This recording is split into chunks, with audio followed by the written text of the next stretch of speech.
Since we've been talking about p5js, and I'm currently working on something in p5js, I thought I would show you that. So I showed you the art thing the other day.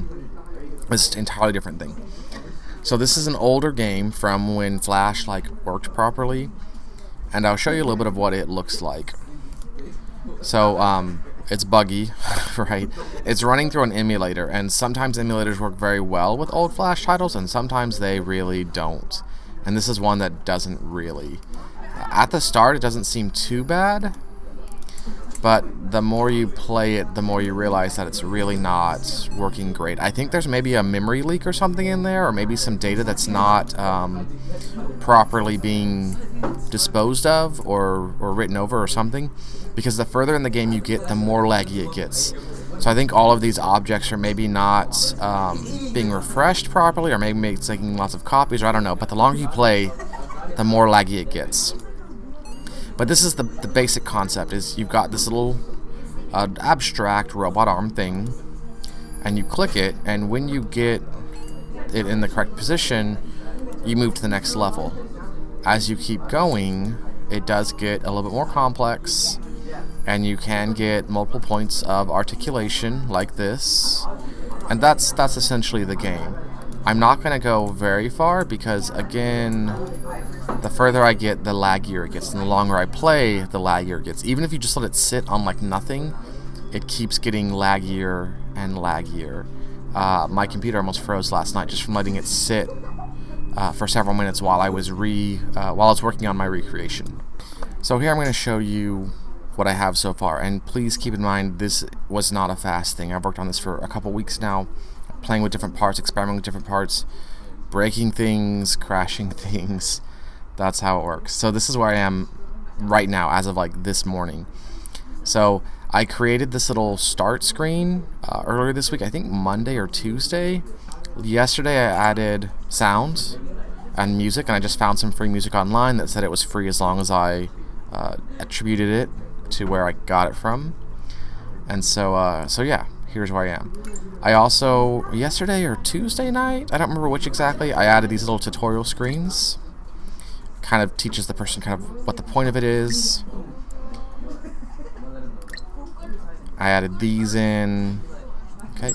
And then this I more or less already had. I had the core idea of these levels sort of set up already, but I didn't actually make it where you could jump from one to another. So I did a lot of this over the past 2 or 3 days.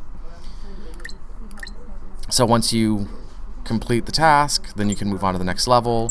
And then just this morning, I basically got to this point. So I had started making this last night, and then this morning I made a way for you to actually lose. And the original one didn't really have this. It's just you just didn't complete the puzzle until you figured it out. But now on this one, I was thinking about how with some of our robot competitions, the robots need to be going together and running together, and that part of that is because you want to make sure that if there are any crashes that you can plan around it.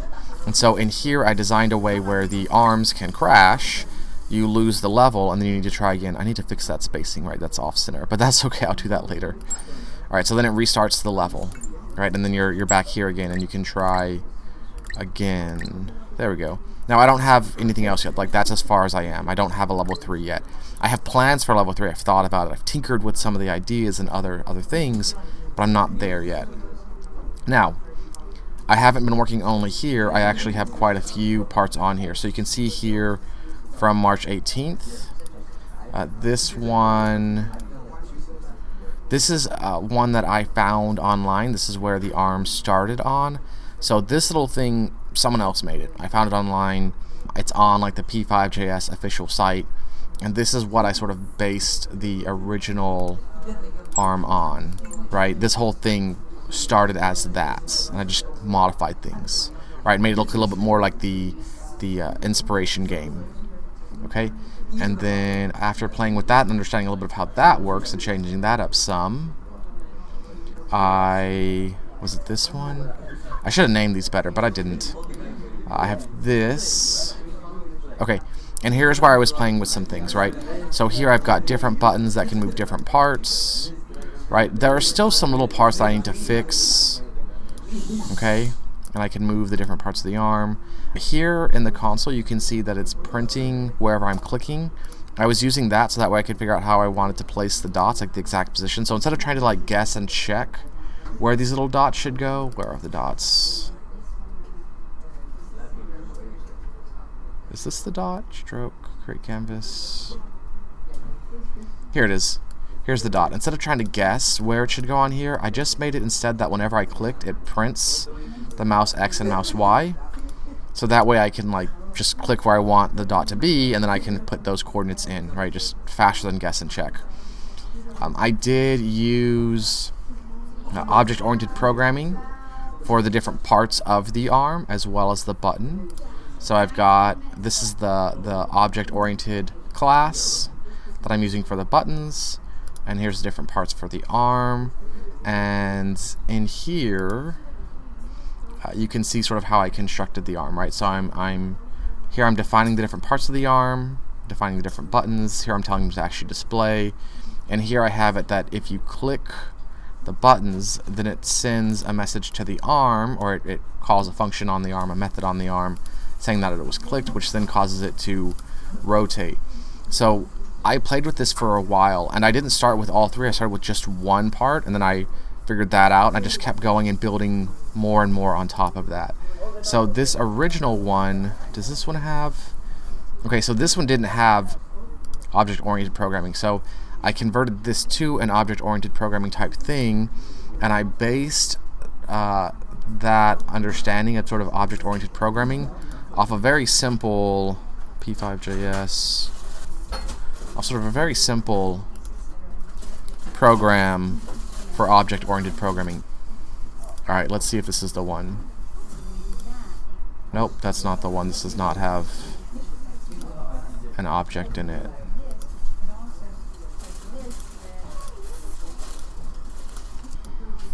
Okay, well, somewhere previously in one of the other classes we've talked about random walkers, and I based it on that idea. And so if you look into random walkers, I might have not had it in p5js. I might have found it in Java or Python or something else and then just convert to p5js. Once you play with programming enough, a lot of times you can just sort of understand, there we go, you can sort of understand how to convert from one to another. And it's really not too hard, it just takes a little getting used to. There we go. So spawn walker, this dot cur x equals x, this dot, so right. So this is some of that object-oriented stuff, and that's how I utilize this. You don't necessarily have to use object-oriented programming, but it does help. It does add complexity, or they consider adding complexity. To me, trying to create this thing, especially when I have lots of buttons and multiple parts of arms, would have been much harder without object-oriented programming. So to me, it actually made it simpler. But it does mean you have to learn more stuff, and it takes a little time to wrap your head around it.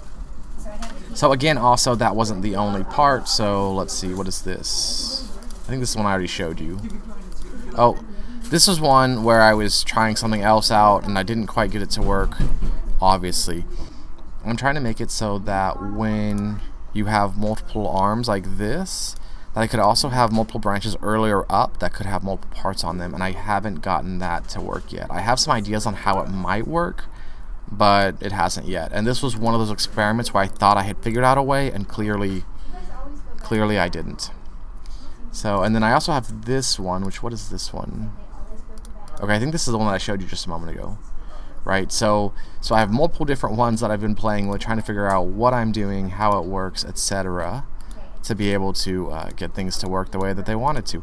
Oh, I hadn't showed you that other one yet. So I have this one, and then when I was making these first levels that have much less complexity in their arm structure, I didn't want to mess up everything I'd done in the previous one, so I made this copy to pare it back down to just one part of the arm, so that way, like, later I wouldn't have to refigure out how I did all the multiple branching parts.